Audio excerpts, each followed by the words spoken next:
దేవుని స్తోత్రం. సంవత్సరం అయ్యారికి వచ్చినటువంటి సంఘ బిడ్డలందరూ కూడా యేసునామమున వందనాలు తెలియజేస్తున్నానండి. బైబిల్ గ్రంథంలో నుంచి ఒక వాక్యాన్ని చదువుకుందాం.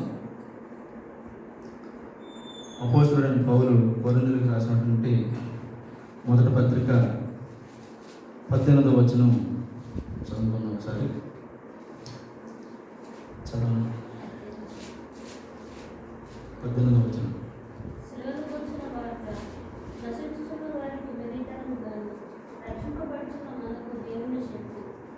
చాలా ప్రార్థన చేసుకున్నామండి. పరిశుద్ధుడైన ప్రభువా, కృపమేడ, సర్వశక్తి ముందుగా మీ వందనాలు స్తోత్రాలు. ప్రజాపతి మీ వందనాలు ప్రభువా, చక్రవర్తి మీ వందనాలు స్తోత్రాలు ప్రభువా, సైన్యములకు అధిపతి తండ్రి మీ వందనాలు దేవా, లోకానికి వెలుగైన ప్రభువా మీ వందనాలు స్తోత్రాలు. మీరు ప్రేమించినటువంటి నా ప్రభా, ఉచిత రక్షణ బట్టి మీకు వందనాలు దేవా.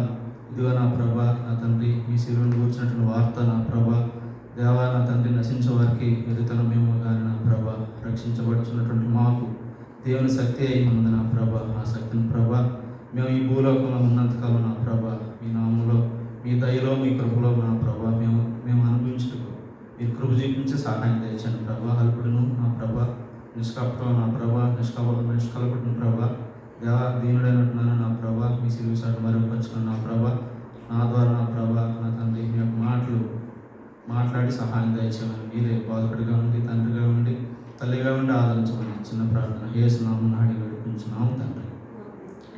ఆమేన్.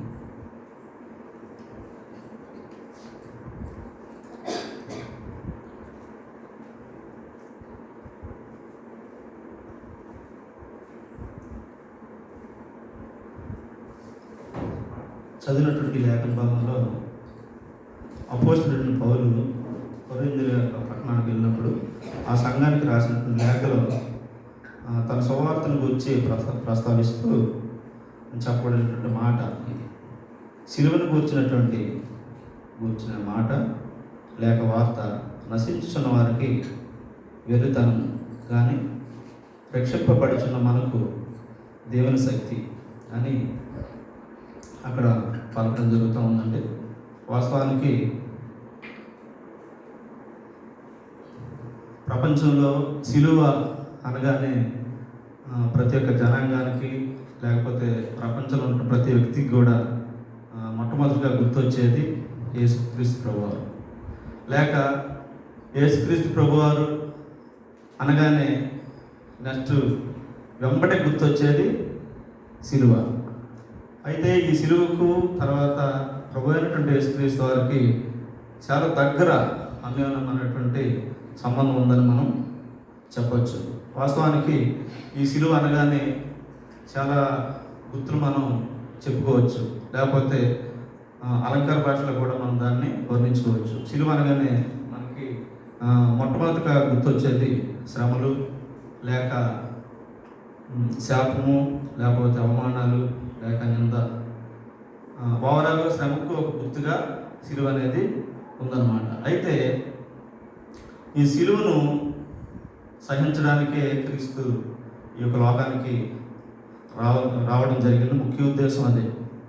అయితే ఆ సిలువ మరణం అనేది ఈ ప్రపంచంలో అందరికన్నా అంటే రోమ సామ్రాజ్యంలో మరి ఎక్కువగా శిక్ష వెయ్యాలంటే ఆ సిలువ మరణం అనేది బహు భయంకరమైనటువంటి శిక్ష అనమాట. ఆ రోమ సామ్రాజ్యం ఆ శిక్షను వారు తోచ తప్పకుండా పాటించేవారు. అయితే ఈ యొక్క సిలువను ప్రభువు అంతవరకు కూడా సహించినాడు. అయితే మన లేఖన భాగంలో చదువుకున్నట్లయితే ఇక్కడ పౌలు గారు సంబోధిస్తూ ఏమంటున్నాడంటే నశించుచున్న వారికి వెరితనం కానీ రక్షించబడుచున్న మనకు దేవుని శక్తి అని ఇక్కడ చెప్తూ ఉన్నాడు. అదే అపోస్తలుడైన పౌలు ఈ సిలువను గూర్చినటువంటి ఇంకొక మాట తన యొక్క పత్రికలో రాసి ఉన్నాడు. అది ఒకసారి చూద్దామండి. గలతీయులకు రాసినటువంటి పత్రిక 3వ అధ్యాయంలో సిలువ అనగానే దానికి సంబంధించినటువంటి ఒక శాపగ్రస్తమైనదని, లేకపోతే అవమానంతో కూడిందని, శ్రమతో కూడిందని ఇక్కడ రాస్తూ ఉన్నాడు అనమాట. గలతీయులకు రాసిన పత్రిక 3వ అధ్యాయం 14వ వచనం చదవనమ్మా.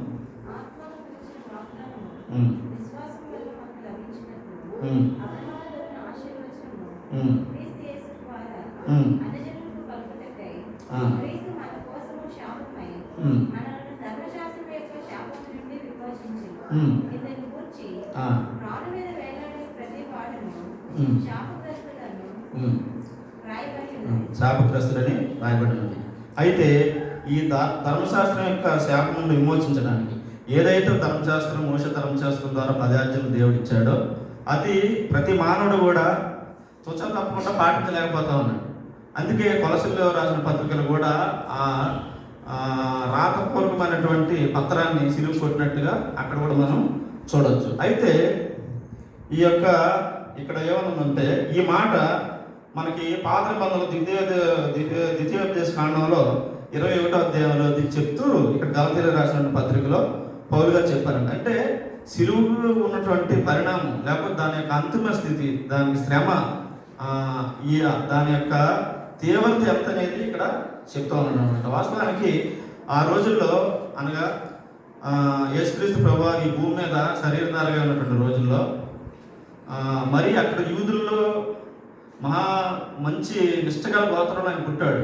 అటువంటి యూదుల మధ్యన, శాస్త్రుల మధ్య, పరిసయ్యుల మధ్యన అక్కడ తిరుగుతూ నేను బోధలోను నేను అబ్రహాం కంటే ముందే పుట్టి ఉన్నాను అని, తర్వాత పరలోక సంబంధమైనటువంటి ఉపదేశాలు ఇస్తున్నప్పుడు తోటి యూదులు అక్కడ ఉన్నటువంటి వారు ఓరలేకపోయారు.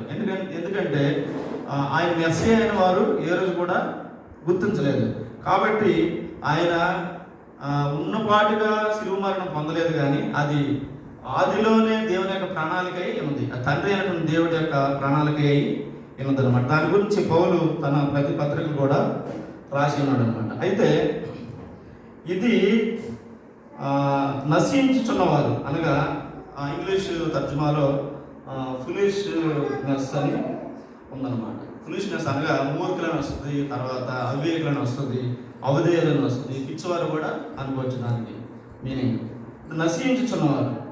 నశించుచున్న వారికి ఎలా ఉందంట సిలువ సువార్త, లేకపోతే సిలువ వార్త వెర్రితనంగా ఉందన్నమాట. ఎందుకంటే ఈ వెర్రితనంగా ఉన్నది మాట ఇప్పటి నుంచి కాదండి, అది 2023 సంవత్సరాల ముందే ఆది నుంచి కూడా అది వస్తూనే ఉంది. అయితే రక్షించబడుతున్నటువంటి దేవుని బిడ్డలకు, తన కృపచేత రక్షించబడినటువంటి, తన సిలువ అనుభవంలోకి వచ్చినటువంటి బిడ్డలకు మాత్రం అది దేవుని యొక్క శక్తి అయింది. అయితే దేవుని యొక్క శక్తి ఏందని మనం ముందు చూద్దామండి. అయితే ఈ ఆది నుండి ప్రస్తుతం స్టిల్ ఈ రోజు వరకు సిలువ సువార్త ప్రపంచంలో చాలా చోట్ల విక్రించబడతా ఉందండి. ఎందుకంటే ఆ రోజుల్లోనే సిలువ దగ్గర ప్రభుని సిలువ వేసినప్పుడే తన తోటి, తన గోత్రంలో లేకపోతే తన సొంత స్వజనులే దూషించినట్లుగా మనం చూడవచ్చు. మత్తయి సువార్తలో ఉంటుంది అన్నమాట. మత్తయి సువార్త 27వ అధ్యాయం ఒకసారి చూద్దామండి. అక్కడ ఆయన ఎంత హేళనకు గురయ్యాడు అనేది మత్తయి గారు ఇక్కడ రాసి ఉన్నాడు అనమాట. ఆ యొక్క పెయిన్ మనం అర్థం చేసుకోవాలి. మత్తయి సువార్త 27వ అధ్యాయము 41-42 చదువు.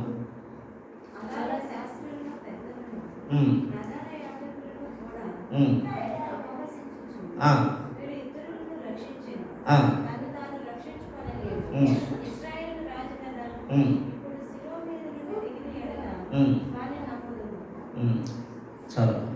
అయితే ఇక్కడ వాళ్ళ తాలూకా భావం, లేకపోతే వాళ్ళు ఏ విధంగా పలుకుతున్నారో ఇక్కడ చూడండి. లిటరేచర్ కూడా అది చూడు, వీడు ఇతరులను రక్షించను, తను తాను రక్షించుకోలేడు, ఇస్రాయేలు రాజు కదా, ఇప్పుడు సిలువ మీద దిగినాడుగా మనం నమ్ముదు. నిజంగా ఈ సిలువలో ఉన్నటువంటి ప్రభు త్యాగం వాళ్ళేదో అన్నారని నిజంగా కానీ మన అయ్యగారు చెప్పినట్లుగా ఆయన తలుచుకుంటే ఇంచుమించు 70,000 మంది యోధులు, లేకపోతే 70,000 మంది సైన్యం, 1,00,000 మంది సైన్యం వచ్చి దేవుని కాపాడగలరు. అయితే ఆయన ఉద్దేశం అది కాదు. ఒక సందర్భంలో కూడా నువ్వు దేవుని కుమారుడు అయితే ఈ పట్టణం నీకు ఇస్తా దుమ్ముకు అంటాడు. అయితే దానికి సైతానికి ఎంత మాత్రం ప్రభు లోబడలేదు. ఎందుకంటే సిలువలో మనం గుర్తించినట్లయితే సిలువలో ఒక త్యాగాన్ని చూడవచ్చు, సిలువలో ఒక తగ్గింపుని చూడవచ్చు. సిలువలో మనం ఏదైతే నిందలు, అపనిందలు, శ్రమలు, దుఃఖం అని ఏదైతే అంటున్నామో దాన్ని జయించి ముందుకు మన సిలువను నిదానించి చూసినప్పుడు శిల సమానమైన మనసు కూడా కరిగిపోతుంటుంది. ఎందుకంటే చిట్టుబాలమూర్తి గారు కూడా పాటలో రాసినాడు అన్నమాట. సిలువైన శరణారైన పాటలో శిలలాంటి మన యొక్క హృదయం లేకపోతే మన మనసు శిలలాంటి అంటే ఈ లోకపు ఐహిక విచారాల వల్ల కరడు కట్టిపోయినటువంటి హృదయం, రకరకాలైన ఐహిక విచారాలు, రకరకాలైనటువంటి ఇక సంబంధమైనటువంటి అన్నింటి ద్వారా మన హృదయం అంట కరడు కట్టిపోయింది, లేకపోతే శిలలాగా మారిపోయింది మన హృదయం. అందుకే అలాంటి హృదయాలు సిలువ వైపు చూసినప్పుడు, సిలువ వైపు అంటే అది విగ్రహాలను కాదు కానీ అది ఒక ఆదరణ కలిగించే విధంగా ప్రతిబింబం లేకపోతే ఆ ఇమాజినేషన్ మనలో ఉందన్నమాట. అంటే అది ఆచారబద్ధంగా ఉండకూడదండి సిలువ అనేది, అది ఆత్మీయంగా ఉండాలి. ఆచారబద్ధంగా అంటే చాలామంది సిలువను క్రాస్ రూపంలోనే మెడలో ధరిస్తారు, అది వేరే సంగతి. కొంతమంది కూడా ఫ్యాషనేట్గా ఇంకా సినిమా ఫీల్డ్లో రకరకాలుగా అసలు చాలా విచారం ఈ విధంగా ధరిస్తుంటారంట. అలా కాదు, మన హృదయాల్లో సిలువ అనేది మనం ప్రతిష్ఠించాలి. అంటే సిలువ అంటే ఆ రాణి మీద ఉన్నటువంటి దాని కాదు కానీ సిలువను సహించినటువంటి యేసుక్రీస్తు ప్రభువును మన హృదయాల్లో ప్రతిష్ఠించుకోవాలనేదే ఈ వాక్య సారాంశం. అయితే ఎందుకు మరి నశించున్నటువంటి వారికి ఈ యొక్క సిలువ సువార్త గుడ్డితనంగా కనిపించిందంటే అదే పౌలు కొరింథీయులకు రాసినటువంటి 2వ పత్రికలో రాస్తా ఉన్నాడు. కొరింథీయులకు రాసినటువంటి 2వ పత్రిక 4వ అధ్యాయము 4వ వచనం చదవమ్మా.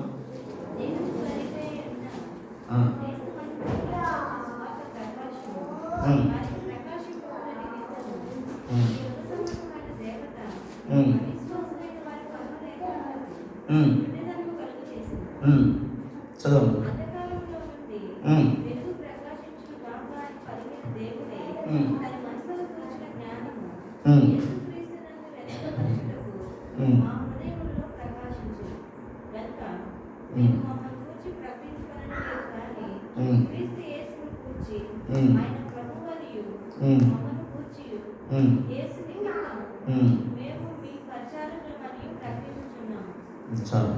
అయితే ఇక్కడ పౌలు గారు చెప్తూ ఎందుకు సిలువ సువార్త చాలామంది కంటే లోకంలో ఎంతమంది పెద్ద పెద్ద పేరు ప్రఖ్యాతి గాంచిన వారి దృష్టికి కూడా విధతనంగా ఎందుకు ఉన్నదంటే ఇక్కడ దానికి ఆయన చెప్తూ ఉన్నాడు. దేనికంటే అంధకారంలో ఇప్పుడు వెలుగు కలుగులుగా అనగా కలిగింది.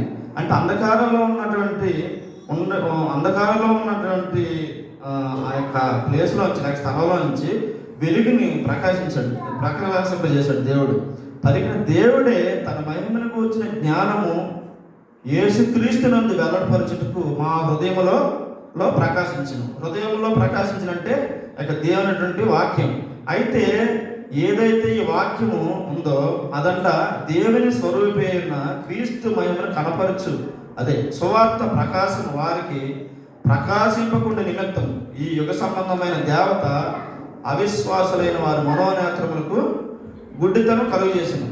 అదనమాట ఈ అవిశ్వాసులైనటువంటి మనోనేత్రాలు గుడ్డితనం కలుగజేసింది అనమాట. అందువల్ల ఇది ప్రభువు చేసినటువంటి ఏ కార్యమైన వారికి గుడ్డితనంగానే కనిపిస్తూ ఉందన్నమాట. ఎందుకంటే ఆయన యొక్క జన్మను గుడ్డితనంగా చూశారు జనాలు, లేకపోతే ఆయన యొక్క శిలువ శ్రమను గుడ్డితనంగా చూశారు, లేకపోతే ఆయన పునరుద్ధాన్ని కూడా సంఘించేవారు లేకపోలేదు. లోపల ఎంతోమంది ఎన్నో రుజువులు సైన్స్ పరంగా హిస్టారికల్గా ఎన్నో చారిత్రక ఆధారాలు ఉన్నా కానీ ఇప్పుడు కూడా ఒప్పుకోలేనటువంటి జనం ఉన్నారన్నమాట. ఈ విధంగా యుగ సంబంధమైనటువంటి దేవత వాళ్ళ యొక్క నేత్రాలకి సరైనటువంటి ప్రకాశం వెలుగు లేకపోతే ఆ వాక్యం దేవుని యొక్క ప్రేమ అనేది వాళ్ళకి ఆ నేత్రాలకి అడ్డంగా వచ్చేసిందంట. కాబట్టి వాళ్ళు దేవుడు ఎంత ప్రేమిస్తున్నా కానీ ఇప్పుడు కూడా చాలామంది ఒప్పుకోరు అసలు. అంటే యథార్థంగా ఒప్పుకోరు అన్నమాట దేవుడిని.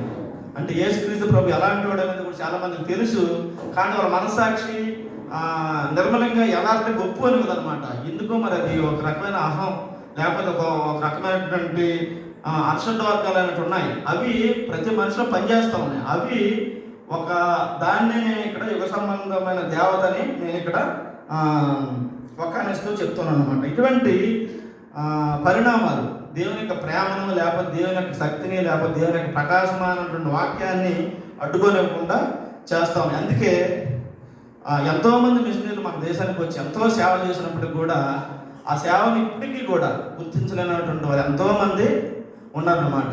విలియం కేరీ గారు, తర్వాత మదర్ తెరిసే గారు, చాలా మంది ఈ దేశానికి వచ్చి ఎంతో సేవ చేసినప్పటికి కూడా ఇప్పటికి కూడా వాళ్ళు చేసినటువంటి సేవను అంత పెద్దగా లెక్క చేయరన్నమాట. ఎందుకంటే వారు అంత విధిగా, అంత లోతుగా ప్రభావితం అయ్యారంటే అది కేవలం ఒక్క సిలువలో ప్రభు చేసినటువంటి త్యాగాన్ని బట్టే అంతలాగా వారు ఈ దేశానికి సేవ చేయగలిగారు. కానీ వారు ఇంకా ఇప్పుడు కూడా మూర్ఖులుగా, అవివేకులుగా ఉన్నారన్నమాట. అటువంటి వారందరూ కూడా సార్వత్రిక సంఘంగా, లేకపోతే మన సమాజంగా మనందరూ కూడా ఎంతో ప్రార్థన చేసే వరంగా మనం అన్నమాట. అందుకే అక్కడ కొరింథీయులకు ఏం చెప్తున్నాడు అంటే, నశించుతున్న వారికి అది విరుద్ధమే కానీ మనకి సిలువ శక్తి అని వాళ్ళకి చెప్తూ సేమ్ టైం ఆయన కూడా ఆ మాట ద్వారా ఉత్తేజించబడుతూ ఉన్నాడు అనమాట. ఇంకా అదే జనాలు అంటే ఇప్పుడున్నటువంటి జనాలు కాదండి. ఇప్పుడు ఎన్ని ప్రపంచ దేశాలు, ఎన్ని దేశాలు ఉన్నాయి, ఎన్ని ద్వీపాలు ఉన్నాయి, ఎన్ని రాష్ట్రాలు ఉన్నాయి, ఈ జనాలు కాదు, ఆదిలోనే ముందు తరంలోనే ఎంతో సంఖ్యించారు. అంటే నిజంగా ఆ సిలువేయమనే కేకలే ఎక్కువ గెలిచాయి అనమాట ఆయన అన్యాయం తీర్పు మీద. ఆ మాట కూడా ఒకసారి చూద్దాం. లోక భక్తుడు దాని గురించి చాలా ఇదిగా రాశాడు. 23వ అధ్యాయం చదువు ఒకసారి. 21వ వచనం చదువు. 23-21. వారు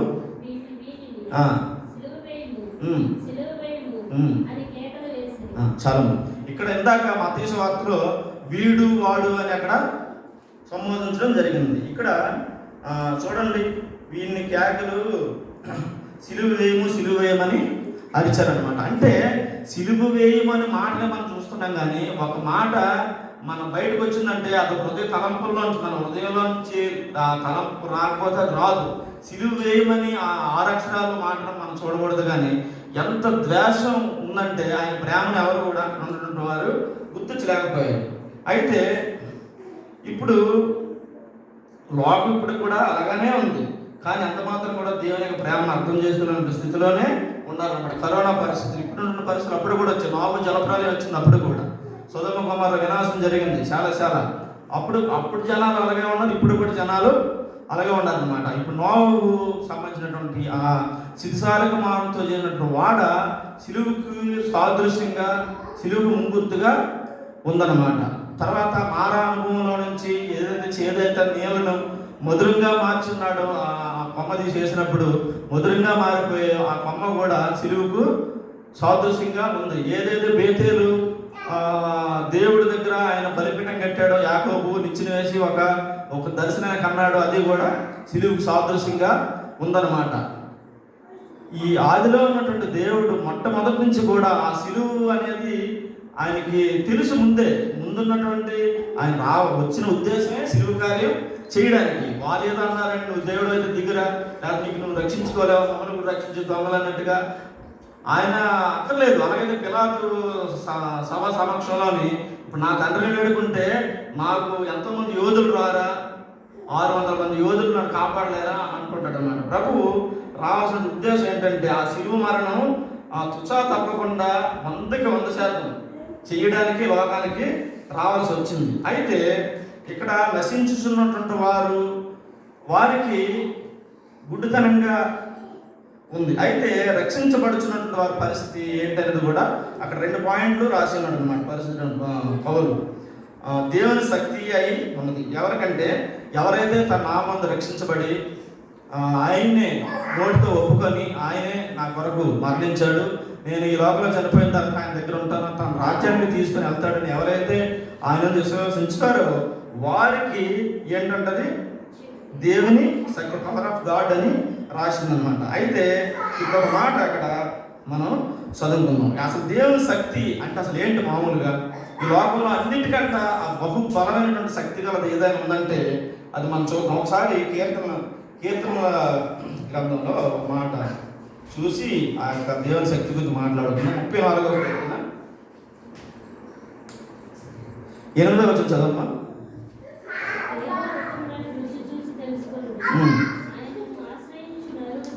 చాలు.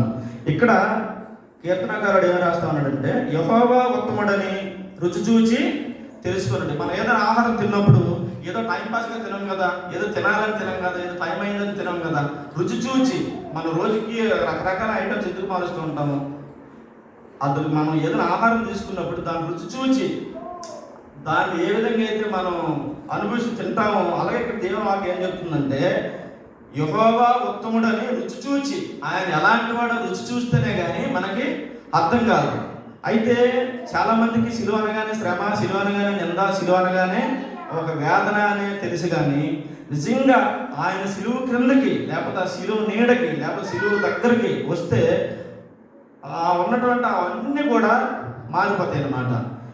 కాబట్టి ఆయన ఉత్తముడని మనం తెలుసు, ఆయన రుచి చూడాలి ఏదైనా. అసలు అంటే దేవుడు అసలు ఏంటి, ఆ దేవుని శక్తి ఏమన్నది కదా, ఆ శక్తి అంటే ఏంటి అసలు అనేది మనం చూద్దాం. అందుకే వాక్యం చెప్పడం జరిగిందనమాట. సరే, ఇప్పుడు దేవుని శక్తి అని ఉంది కదా, రక్షింపబడుచున్నటువంటి మనం, లేకపోతే రక్షింపబడుచున్న వారు దేవుని శక్తి అని ఇక్కడ పరిశుద్ధుడైన పౌలు చెప్పి ఉన్నాడు. అయితే ఇక్కడ మరి నిజంగా సిలువుకు అప్పగించబడినటువంటి క్రీస్తు నిజంగా మరి శక్తిహీనుడా, లేకపోతే బలహీనుడా, లేకపోతే అధైర్యపడేవాడా, లేకపోతే తక్కువవాడా అని అంటే అలా కాదు. ఆ మాట కూడా మనం చూద్దాం. కీర్తనలో చాలా ప్రసిద్ధిగాంచినటువంటి కీర్తన, ఎంతోమంది జీవితాలను మార్చినటువంటి కీర్తన, ఒక వాక్యం చదువుకున్నా అండి. ఈ కీర్తన ద్వారా ఎన్నోసార్లు నా ఒంటరి సమయాల్లో గడిపాను. ఈ కీర్తన 147వ కీర్తనలో 5వ వచనం చదవమ్మా.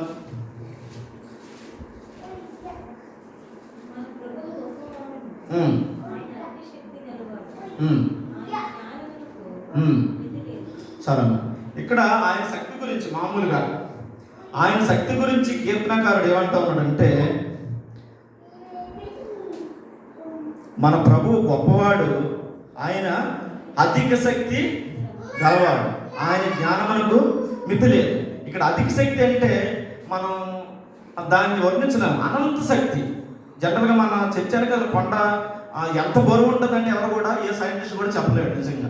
ఈ కొండ కదా, ఇటువంటి ఎన్ని మరి ప్రపంచంలో ఎన్ని పర్వత శ్రేణులు ఉన్నాయి, ఎంత పెద్ద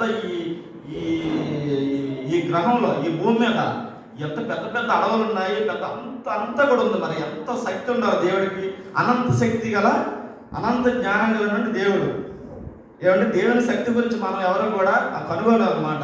అది ఆత్మీయ నేత్రాలతోనే మనం దేవుని రుచి చూస్తేనే కానీ మనకి అదన్నీ కూడా తెలియదు అనమాట. అయితే అధిక శక్తి, ఆయన అధిక జ్ఞానం గలవాడని వాక్యంలో రాసిందనమాట. అదేవిధంగా ఒక్కో వచనం కూడా చూద్దాము. అంటే ఆయన శక్తి ఎలాంటి అనేది ఒక 2 రిఫరెన్స్ చూపించాలని నాకు కోరిక. ఆదికాండము 17వ అధ్యాయం 1వ వచనం చదవమ్మా.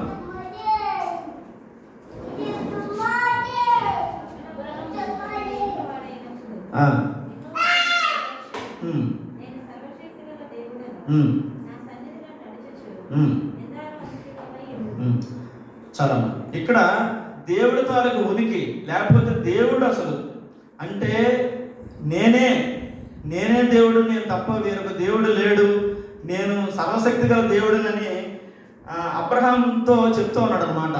అబ్రహాంకి ఏం కావాలో, లేకపోతే అబ్రహాం తాలూకు అవసరత ఏంటో, అబ్రహాము ఏ పునాదులు గల పట్టణం గురించి ఎదురు చూస్తూ ఉన్నాడు అనేది అక్కడ మనం చూడవచ్చు. అయితే ఆయన ఆదరించడానికి నేనంటే ఏంటో, అసలు నేను ఏంటి, నా ఉనికి ఏంటనేది ఆయనకి తెలియపరుస్తాను. ఏమంటున్నాడు అక్కడ, నేను సర్వశక్తి గల దేవుడు. ఇంక సర్వశక్తి గల దేవుడు అంటే ఇంక తర్వాత ఇంకేమైనా ఉంటుందా? ఇంకేది కూడా లేదు. అక్కడ 147 అధిక శక్తి గలవాడని, లేకపోతే సమయాలు అన్న దాంట్లో అనంత జ్ఞానేలు దేవుడని. కాబట్టి ఇటువంటి దేవుడు మనం కలిగి ఉన్నాం. అయితే కృపచేత, మనం కేవలం కృపచేతనే. ఎందుకంటే ఆ కృపచేతనే మనం ఇక్కడ రక్షించబడ్డాం. మనమే కాదు, సార్వత్రిక సంఘంలో ఇప్పుడు ఉన్నటువంటి అనేక కోట్ల మంది పరిచారకులు కానివ్వండి, బిషప్స్ కానివ్వండి, రెవరెండర్స్ కానివ్వండి, సేవకులు ఫాదర్స్ కానివ్వండి, పాస్టర్లు కానివ్వండి, విశ్వాసులు కానివ్వండి, ప్రపంచం మొత్తం అందరూ కూడా రక్షించబడ్డారంటే ఏదైనా కేవలం ఆయన కృపచేతనే. లేకపోతే మనమేమి ఆయనకి ఆయన మనకేం సెక్యూరిటీ గార్డు కాదు, లేకపోతే మనం ఇదేం కాదు. కేవలం ఆయన కృప ద్వారే మనం రక్షించబడి ఉన్నాం. కాబట్టి కృపచేతనే మనం రక్షణ పొందుతున్నాం. మనం ఆ శక్తిని ఎలా పొందుతాం? మరి దేవుడు శక్తిమంతుడు. అక్కడ సర్వశక్తి గల దేవుడిని అబ్రహాంకి ఏదైతే ప్రమాణం చేసి ఉన్నాడు, దేవుడు మనకి అదే ప్రమాణం చేసి ఉన్నాడు అనమాట. ఎందుకంటే ఆయన అబ్రహాంకి, యాకోబుకి, ఇస్సాకుకి, మోషేకి, యేసుకి, ఆగర్కి ఏ ప్రమాణం అయితే చేసి ఉన్నాడో అది మనకు కూడా వచ్చేస్తుంది. ఏమండి? కాబట్టి ఆయన శక్తిని మనం సంగించేయడానికి ఎంత మాత్రం మనకు మన వయసు కానీ, మన అనుభవం కానీ, మన మాట కానీ, మన తీరు కానీ, మనకి ఏది కూడా అసలు మన ఆయన ముందు నిల్చోలేదు. ఏమండి? ఒకసారి అయ్యగారు ఏమన్నారంటే, ప్రభు ముందు మనకి ఒక 2000 క్వశ్చన్లు వేస్తే ఒక్క క్వశ్చన్ కూడా మన ఆన్సర్ ఉందని మన దగ్గర చెప్పలేమంట మన అసలు. అదనమాట. కాబట్టి అనంతి అనే జ్ఞానం దేవుడిని మనం అదే దృష్టిలో చూడాలి. కానీ ఆయన యొక్క ఉనికిని కానీ, ఆయన ఔన్నత్యాన్ని కానీ, ఆయన తగ్గింపుని కానీ, ఆయన దీనత్వాన్ని ఎంత మాత్రం కూడా మనం తక్కువ చేసి చూడకూడదు. ఎందుకంటే నరుడి ఆయుష్ చాలా అల్పమైనది. ఏమంటే యోహాను పత్రికలో ఏమని రాసి, చిన్నపిల్లలారా అని రాసి. చిన్నపిల్లలారా అంటే జోన్స్కి పిలిచి కాదు, మనం కూడా ఆయన దృష్టిలో చిన్నపిల్లలు. ఎందుకంటే ఈ భూమి విశ్వం ఎప్పుడు పుట్టిన ఎవడో తెలియదు. తరతరములకు నివాస స్థలంలో ఉన్న దేవుడు మనకు కూడా చెప్తాడు, చిన్నపిల్లలారా, చిన్నపిల్లలు నా మాట వినండి. సామెతలంతా అదే కదా. కాబట్టి కృపచేతనే రక్షణ పొందినట్టు మనం ఆ యొక్క దేవుని శక్తిని ఏ విధంగా పొందాలి అనేది ఒక 3 విషయాలు చూసి ముగించేసుకుందాం అండి. అయితే నా కోణంలో ఏంటంటే, మామూలుగా రక్షణ పొందినటువంటి మనం దేవుని శక్తి అని ఉంది కదా. ఆ దేవుని శక్తి అంటే ఇందాక భౌతికంగా చూసాం, ఆయన అధిక శక్తి గలవాడు, సర్వశక్తి గల దేవుడు, ఎక్కడైనా ఏదైనా చేయగలడు ఆయన. ఎందుకంటే లేని దాంట్లోనే ఇప్పుడు ఇందాక 4వ అధ్యాయం చదివాం కదా, కొరింథీయులకు రాసినటువంటి చీకటిలో నుంచి ఆ అగాధ జలాలు అల్లాడుతూ దాంట్లోంచి వెలుగును చేశాడు ఆయన. కాబట్టి ఆయన యొక్క ఉనికిని లేక ఆయన యొక్క బలాన్ని మనం తేలిచేయాలి. ఎందుకంటే ఆయన సైన్యములకు అధిపతి యెహోవా అని కీర్తనకారుడు ఎన్నోసార్లు రాశాడు. ఆయన ఏం సైన్యములకు అధిపతి అంటే ఎవరు? నువ్వు నేను కాదు. ఏమంటే ఒక 10 నిమిషాలు వర్షం కురిపించాలంటే ఈ తెలంగాణ మొత్తం కూడా 10 నిమిషాలు వర్షం ఆయన కురిపించగలడు. అది మన చేత కాదు. గాలిలో నత్రజని ఆక్సిజన్ నిష్పత్తి ఒక నిమిషం కట్ చేయాలంటే ఆయన చేయగలడు, కానీ మనం చేయలేము. ఒక 45 డిగ్రీలు లేకపోతే 32 డిగ్రీలు ఎండ కాయించాలని ఆయనే కాయవచ్చు. మనిషి నరమాతుడు ఎవడు కూడా పని చేయలేడు. కాబట్టి ఆయన యొక్క శక్తిని కానీ, ఆయన ఉనికిని కానీ, ఆయన ప్రేమను కానీ మనం ఎంత మాత్రం ఎప్పుడు కూడా సంగించకూడదు. అంటే అపనమ్మకంగా లేకపోతే బలహీనంగా, బుద్ధిహీనంగా ఎప్పుడు కూడా మనం ఎదురు తిరగకూడదు అనమాట. అంటే ఒక రకంగా ఇశ్రాయేలు తిరగబడకూడదు. తిరగబడితే ఆ అరణ్యంలోనూ ఏ విధంగా జరిగినది మనకి 105, 107 కీర్తనలు కూడా రాసి ఉంది. అయితే కృపచేతనే రక్షింపబోతున్న మనం శక్తిని ఏ విధంగా పొందాలి అనేది ఒక 3 విషయాలు చూసేసి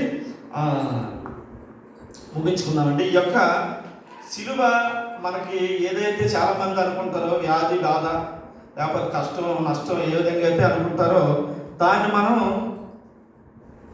దేవుడు మనకు ఆశీర్వాదకరంగా మలచుకోండి ఆయన. అందుకే శిల సమానమైన మన మనసు సిలువ వైపు 10 నిమిషాలు మీరు అనుకోండి. మామూలుగా అంటే విగ్రహారాధన కాదు, ఆచారబద్ధంగా కాదు. సిలువను ఒకసారి మన ఇమేజ్లో మన మెదడులో, మన హృదయంలో ఒకసారి 10 నిమిషాలు లేకపోతే 5 నిమిషాలు మనం అలా ఊహించుకొని దాన్ని మనం చూసినప్పుడు మన హృదయం ద్రవ్యోపించగా తప్పనిసరి. అందుకే యెహోవా ఉత్తముడని రుచి చూచి తెలుసుకోవాలి. తెలుసుకున్నప్పుడు ఆయన సిలువలో చేసిన త్యాగం లేకపోతే సిలువలో చేసినటువంటి ఆ యొక్క ప్రేమ ఏంటనేది మనం కూడా రుచి చూడవచ్చు. కాబట్టి ఆ శక్తిని ఏ విధంగా పొందుతామంటే అదే పౌలు గారు ఫిలిప్పీయులకు రాసిన పత్రికలో మాట రాసినాడు అన్నమాట. ఎంత గంభీరంగా ఉన్నటువంటి దేవుడు, ఎంత సర్వశక్తి మంతుడు, ఎంత లేని దాంట్లోంచి ఉన్నది తీసేవాడు ఆయన. పౌలు గారు ఏమని రాశారంటే ఆయన గురించి ఏమన్నా వర్ణిస్తా ఉన్నాడు. ఫిలిప్పీయులకు రాసినటువంటి పత్రిక 2వ అధ్యాయం 8వ వచనం ఒకసారి.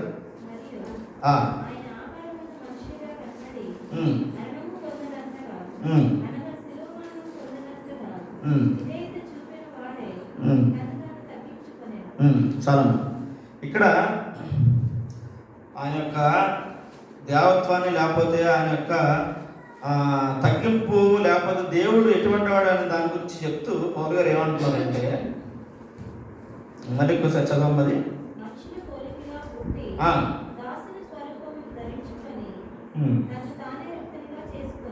చాలా అయితే కేవలం ఆయన చాలామందికి మనుషుల్లో సిలువ సువార్త ఎందుకు విరుద్ధంగా కనబడుతుందంటే, ఎందుకు ఇప్పటికీ కూడా యేసుప్రభుని అంగీకరించట్లేదంటే, ఎందుకు ఇప్పటికి కూడా యేసునామాన్ని దూషిస్తున్నారంటే దానికి ఒక్క ముఖ్య ఉద్దేశం ఏంటంటే, ఆయన మనుష్య రూపుగా ఈ లోకానికి వచ్చాడు కాబట్టి. ఎందుకంటే యుగ సంబంధానికి అంత మూసేసింది కదా కన్నులు. ఎందుకంటే చాలామంది మనుషులకు ఇదేంటంటే, అసలు దేవుడైతే ఎందుకు పుడతాడు, దేవుడైతే మనిషికి ఎందుకు రావాలి, దేవుడే మనకు కనబడ్డ కదా, దేవుడైతే ఏదో ఒక భయంకరమైన ఆకారం ఉంటుంది కదా, దేవుడైతే ఒక ప్రజాపతి కదా అనుకుంటారు. కానీ ఆయన నిజంగా ప్రజాపతి. ఏమంటే ఎందుకు లోకం వెలుతనంగా గుడితనంగా ఆయన చూసిందంటే, ఒక కారణం ఏంటంటే ఆయన ఈ లోకాన్ని భూమి మీదకి మనిషి రూపుగా వచ్చాడు కాబట్టి. కానీ ఇక్కడ ఏం చెప్తున్నాడంటే, ఆకారంలో కేవలం ఆకారంలోనే ఆయన మనిషిగా వచ్చాడు. కానీ ఆయన ఆకారం నిజసిస్తే మనం ఎవరిని కూడా నిలవలేము. చాలామంది అంటుంటారు మన సూర్యుడినే ఒక్క నిమిషం చూడలేము. మరి ఇటువంటి ఎంత అంతరిక్షం, ఎంత దాన్ని సృష్టించినటువంటి ఆ సృష్టికర్తను మనం చూడలేము. అయితే ఇక్కడ ఈ ప్రభు ఇంత సర్వశక్తిమంతుడైన ప్రభు, అనంత జ్ఞానుడైన ప్రభు, అధిక శక్తి సంపన్నుడైన ప్రభు ఎంత తగ్గించుకున్నాడు అనేది ఇక్కడ పౌలు గారు చెప్తా ఉన్నారు. మనిషి కేవలం మనిషి రూప ఆకారంలోనే ఆయన ఉన్నాడు. కానీ ఆయన ఆకారం నిజస్థితి అది కాదు. నిజస్థితి అనేది మనం ఎవరు కూడా నిలవలేము ఆయన దగ్గర. అయితే ఆ యొక్క మాట ద్వారా మనం ఏం చూడొచ్చు అంటే, ఆయన ఎంత తగ్గించుకొని ఎంత వ్యక్తినిగా చేసుకుని ఈ లోకానికి వచ్చాడనేది ఆ యొక్క మాటలో మనం చూడొచ్చు అనమాట. అంటే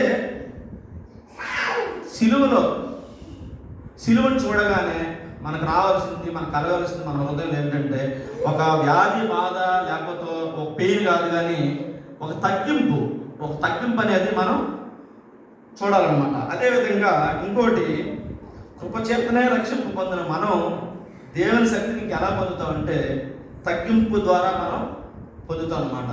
కొంతమంది ప్రసంగంలో ప్రభు చెప్పిన మాట అదే కదా.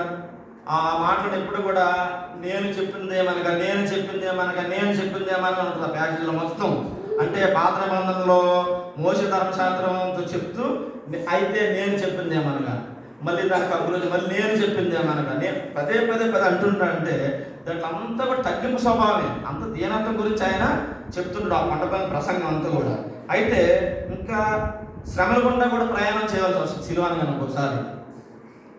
అయితే ప్రభు మాట చెప్పినాడు, మనం ఎంతైతే శోధన అయితే మనం అనుభవిస్తామో అంత శోధనే ఆయన ఇస్తాడంట. మన భారతీయ శిష్యుడు చెప్పినాడు. అయితే మన గురించి తెలుసు, మన తాలూకా మన ఓపిక ఏంటో మన ప్రభువుకు తెలుసు, మన తాలూకా నిజస్థితి ఏంటో మన ప్రభువుకు తెలుసు, మన తాలూకా ఉనికి ఏంటో ప్రభువుకు తెలుసు. కాబట్టి మనం ఎంతైతే అనిపిస్తామో అంతనే ఆయన రావాలి. అది కూడా దానికి కూడా పరీక్ష ఉంటుంది అనమాట. ప్రతి దానికి కూడా ఊరకనే 10వ తరగతి పిల్లవాడు ఇంటర్మీడియట్ అలాంటి ఎగ్జామ్స్ లేకుండా వెళ్ళిపోడు కదా. ఆ శోధనలో చిన్న వాటిలో కూడా మనం షైన్ అవుతూ ఉంటాం అన్నమాట. కాబట్టి ఆ శోధనలో కూడా మనం జయించే వరంగానే ఉండాలి. జయించే వరంగా ఉండాలంటే మనం ఏంటి, సిలువ వైపు చూడాలి. నిదానించి సిలువ వైపు చూడండి. లేకపోతే ఇంటికి వెళ్ళండి, మీరు కాసేపు అలా కళ్ళు మూసుకోండి, ప్రార్థన చేసుకోండి, మీ ఇమేజ్లో సిలువ పెట్టుకోండి. మామూలుగా నేను చెప్పక్కర్లేదు, లేదా హిప్నాటిజం కాదు, లేదా ఏదో విగ్రహారాధన కాదు, నాటకీయ పరిణామం కాదు. కానీ సిలువను మీరు అలాగా చూస్తున్నప్పుడు, ఆ సిలువలో క్రీస్తుని చూస్తున్నప్పుడు ఎంతోమంది కఠినలు, ఎంతోమంది దొంగలు, ఎంతోమంది రెవల్యూషన్, ఇప్పుడు కూడా ఎంతోమంది త్రాగుబోతులు, ఎంతోమంది దొంగలు, ఎంతోమంది విభచారులు, ఎంతోమంది మారారన్నమాట. ఆ సిలువ వైపు, అంటే సిలువలో ఉన్నటువంటి యేసు క్రీస్తు ప్రభువు వైపు చూస్తున్నప్పుడు మనకు కొన్నిసార్లు శ్రమల గుండా వెళ్ళవలసి వస్తూ ఉంటుంది. ఇందాక మనం ముందు అనుకున్నాం కదా, సిలువ అనగానే శ్రమల గుండా వెళ్ళే పరిణామాల్లో ఉంటాయని. అయితే అదే పౌలు చెప్తూ ఏమంటున్నాడంటే, శ్రమల గుండా వెళ్తున్నప్పుడు కూడా మనకి జయాన్ని ఇస్తాడంట దేవుడు. హెబ్రీలు రాసినటువంటి పత్రిక మాట ఉంటుంది. హెబ్రీలు రాసినటువంటి పత్రిక 12వ అధ్యాయము 2వ వచనం చదవమా.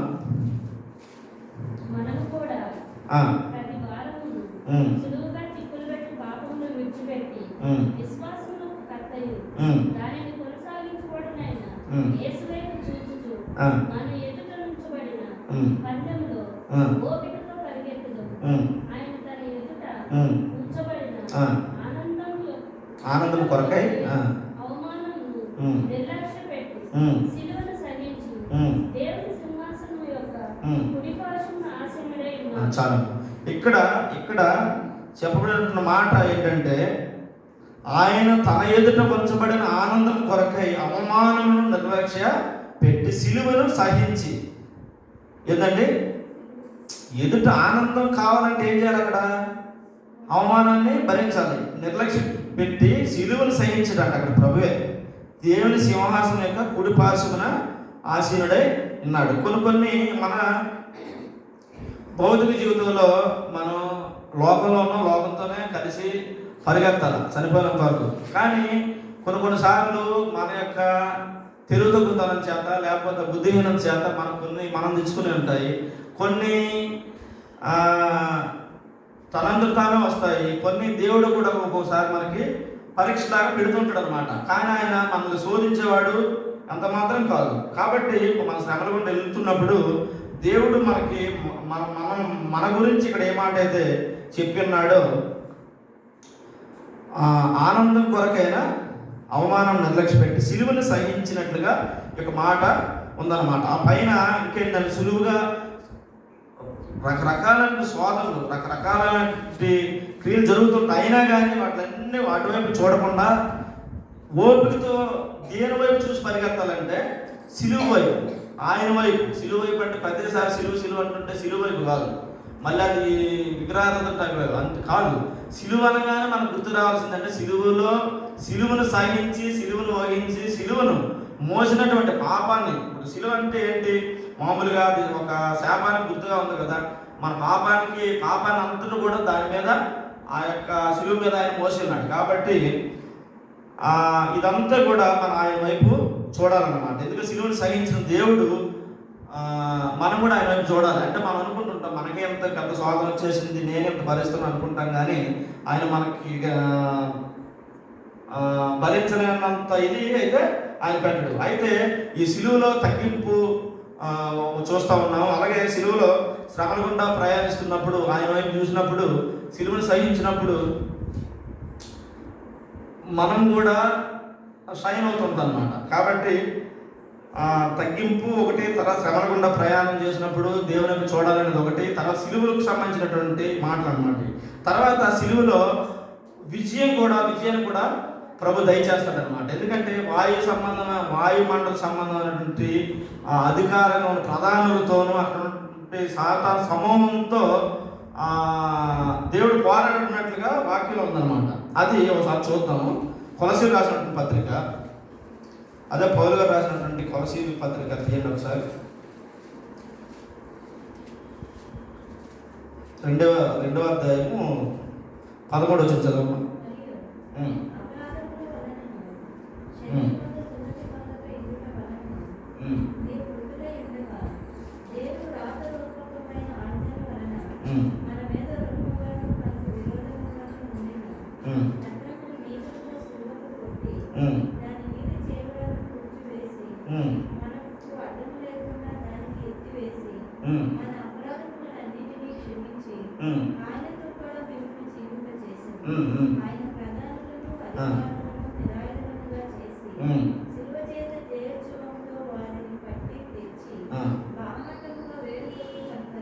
చాలా ఇక్కడ మనం చదువుకున్న వాక్యంలో ఇక్కడ ఏమన్నా రాసినాడంటే, ఆయనతో కూడా మిమ్మల్ని జీవింపచేశారు. ఆయన ప్రధానులను అధికారులను నిరాయుధులుగా చేసి, ఇక్కడ ప్రధానులు అధికారులు అంటే మామూలు లోక సంబంధం ముఖ్యమంత్రి, పిఎం, లేకపోతే చీఫ్ మినిస్టర్, ఎంపీ కాదు.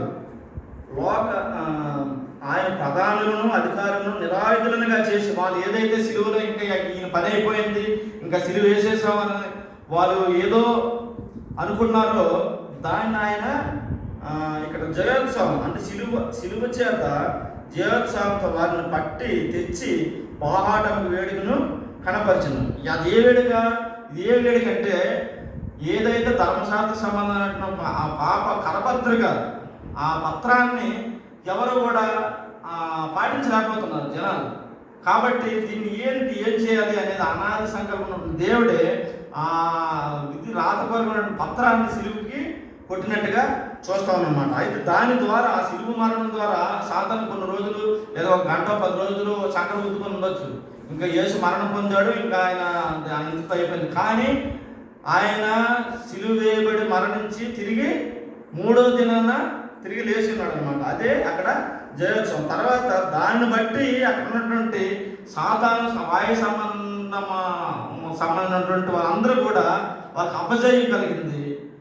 మనకి ప్రభునందు మనకి జయం అంటే జయోత్సవం. అంటే సిలువలో మనం ఏదైతే వేదన కాదు కానీ మనం విజయాన్ని కూడా మనం చూడొచ్చు అనమాట. అదే కొలసలకు స్థితి కానీ సిలువ రక్తం చేత సంధి చేసుకొని అన్నట్టుగా కూడా ఉంటుంది అనమాట. కాబట్టి ఈ విధంగా సిలువలో ఏదైతే కష్టం ఉందో, సిలువలో ఏదైతే వ్యధ ఉందో, సిలువలో ఏదైతే బాధ ఉందో దాన్ని ప్రభువు ఆయన యందు మనల్ని ముద్రించబడి ఆ తగ్గింపును లేకపోతే శ్రమంలో విజయాన్ని మనకి దయచేస్తాడు అనమాట. అయితే ఈ సిలువలో దేవుని శక్తి అంటే ఏంటి? అసలు ఈ ప్రపంచాన్ని భౌతిక సంబంధమైనటువంటి శక్తి కాదు, కానీ అన్నిటికి మంచినటువంటి శక్తి ఏంటంటే ప్రభు ఒక మాట చెప్పాడు.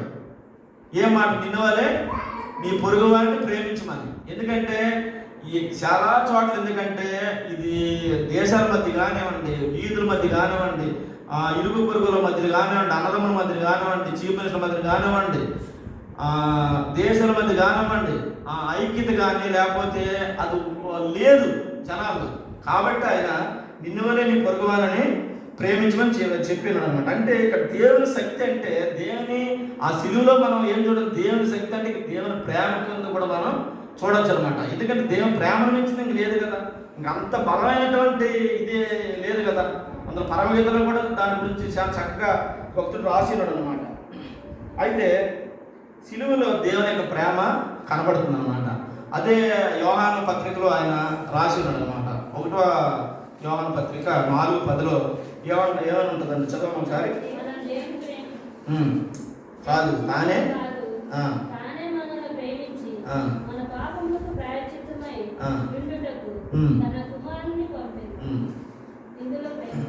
ఇందులో ప్రేమ ఇందాక చెప్పుకున్నాం. మనమేదో ముందు అదే కృప అంటే మామూలుగా. ఎందుకంటే ముందు ఆయనే మనల్ని ప్రేమించాడు.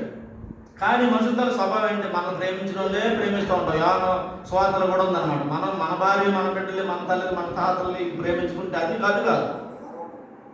శత్రువులను ప్రేమించే ఇది మీరు కలిగి ఉండాలని చెప్పినాడు అనమాట. అంటే ఇక్కడ ఏం చెప్తున్నాడంటే ముందు ఆయనే ప్రేమించినాడు అనమాట. అది ఎటువంటి ప్రేమ అంటే స్వార్థం లేనటువంటి శాశ్వతమైనటువంటి ప్రేమతో నిన్ను ప్రేమిస్తున్నాను ఒక మాట ఉందన్నమాట. కాబట్టి దీనిలో ప్రేమ ఏమిటి అంటే ఈ సిలువలో దేవుని శక్తిలో మనం ఏంటంటే దేవుని ప్రేమను మనం చూడొచ్చు అనమాట. ఇంకా 3:16 కూడా ఏముంది? దేవుడు తన కుమారుని ప్రాణాన్ని పణంగా పెట్టినాడు అనమాట. 53లో కూడా యెహోవాకి ఇష్టమైన ఉంటుంది అనమాట. ఎందుకంటే తండ్రి దేవుడే కుమారుణ్ణి ఈ లోకానికి బలిదానంగా బలియాగంగా మన అందరూ కూడా అప్పచెప్పినాడు అనమాట. కాబట్టి సిలువని అది నశించుచున్న వారికి వెలుతనంగా ఉండొచ్చేమో, కానీ ఆ వెలుతనంగా ఉన్నోళ్ళు కూడా దేవుడు ఒక విజయులుగా మార్చిన సందర్భాలు ఎన్నో ఉన్నాయి. ఎంతోమంది యూదులు, ఎంతోమంది రకరకాల నానా వర్గాలకు సంబంధించినటువంటి ప్రజలు, దేవవాసులు చాలామంది ఈరోజు దేవుణ్ణి వెంబడిస్తూ ఉన్నారు.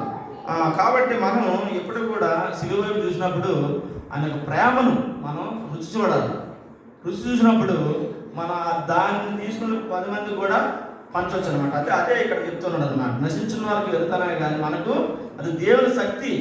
దేవుని శక్తి అంటే ఏంటి? ఇక్కడ మనం చూసి ఉన్నాం. దేవుని శక్తిలో మన ప్రేమ ఉంటుంది, తగ్గింపు ఉంటుంది, దయాలత ఉంటుంది, విజయం కూడా మనకి చేకూరుస్తాడని ఉందన్నమాట. కాబట్టి మనం ఈ లోకాన్ని విడిచిపోయినంత వరకు కూడా ఏదైనా అతిశించామంటే, లేకపోతే ఏదైనా కపంగా ఫీల్ అయ్యామంటే, ఏదైనా బాధలు కానీ ఏదైనా చూసామంటే మనం కేవలం దేవుని సిలువ యందు లేకపోతే ఆయన యందు మాత్రమే అతిశయపడాలని ఉందన్నమాట. ఆ మాట చూసుకొని ముగించుకున్నాం. గలతీయులకు రాసినటువంటి పత్రిక, ఇదే కూడా పౌలే రాసినటువంటి సంఘానికి రాసినటువంటి పత్రికల్లో సిలువను కూర్చున్నటువంటి మాటలు ఎన్నో ఆయన రాసి ఉన్నాడు.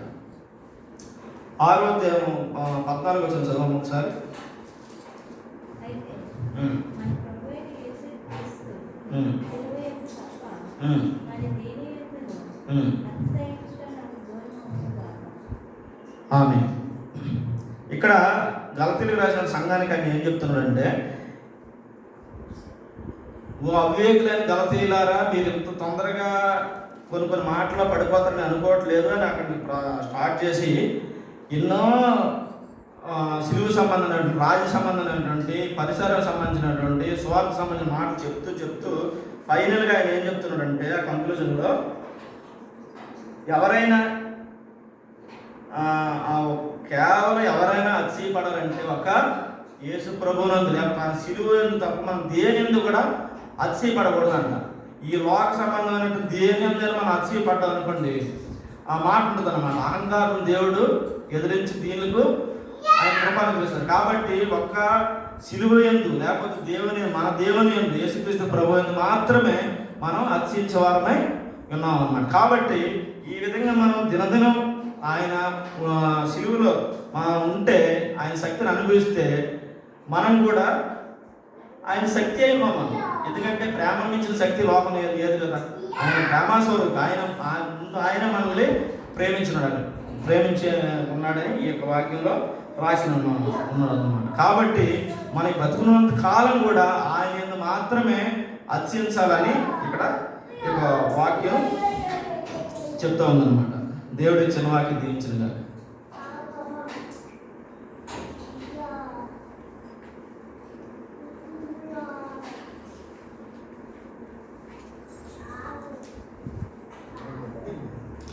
ప్రార్థన చేసుకుందాం. ఈ వర్తమానం గురించి అనేక విషయాలు, ప్రభు యొక్క సిలువను గురించి, ఆ సిలువలో ప్రభు చూపిన ప్రేమను గురించి, ఆయన త్యాగం గురించి, ఆయన దేవుని స్వరూపి ఏ విధంగా దాసుని స్వరూపాన్ని దాల్చాడో ఇలాంటి అనేక విషయాలు ఈ వర్తమానంలో మనం విన్నాం. ప్రభు యొక్క సిలువ కార్యము ద్వారా మనకు విజయాన్ని దేవుడు అనుగ్రహించాడు. ఆయన వైపు చూడాలనేటువంటి సత్యాన్ని ఈ వర్తమానంలో మనం జ్ఞాపకం చేసుకుందాం. చిన్న ప్రార్థన చేసుకుందాం. పరిశుద్ధులైన మా తండ్రి, మీకు వందనాలు స్తోత్రాలు చెల్లిస్తున్నాం. సిలువను గూర్చిన వార్త నశించుచున్న వారికి వెరితనముగాను, రక్షింపబడుచున్న మనకు దేవుని శక్తిగాను ఉన్నట్టు ప్రభు వాక్యాన్ని మేము ధ్యానం చేసాం. ఈ ధ్యానాంశం మాకు దీవెనకరంగా ఉండినట్లు సహాయం చేయండి. సిలువలో మీరు చూపిన గొప్ప ప్రేమను మేము గుర్తిరిగి మా జీవితానికి ఇంకను అన్వయించుకుంటూ సహాయం చేయండి. ప్రభా సిలువను నాయన ఏ రీతిగా మేము చూడాలో అటువంటి దృష్టిని మాకు దయచేయమని ప్రార్థిస్తూ ఉన్నాం. ఈ సిలువ ధ్యానాల కూడికలు ఇంకను మాకు ఆశీర్వాదకరంగా చేయమని మా రక్షకుడైన యేసుక్రీస్తు పరిశుద్ధమైన నామంలో ప్రార్థన చేస్తున్నాము తండ్రి. ఆమేన్. మన తండ్రి అయిన దేవుని ప్రేమ, మన ప్రభు అయిన యేసుక్రీస్తు యొక్క కృప, పరిశుద్ధాత్మ దేవుని యొక్క సన్నిధి మనకు, మన కుటుంబాలకు, సంఘంలో ఉన్న ప్రతి కుటుంబానికి, సకల లోకంలో సిలువ ధ్యానాలు కలిగి ఉన్న ప్రతి ఒక్కరికి తోడై ఉండి కాపాడును గాక. ఆమేన్. పిల్లలందరికీ వందనాలు. రేపు కూడా మనకు సిలువ ధ్యాన కూడిక సాయంత్రం 7 గంటలకి ఈ స్థలంలో కలిగి ఉంటాం. సరే, అందరికీ వందనాలు.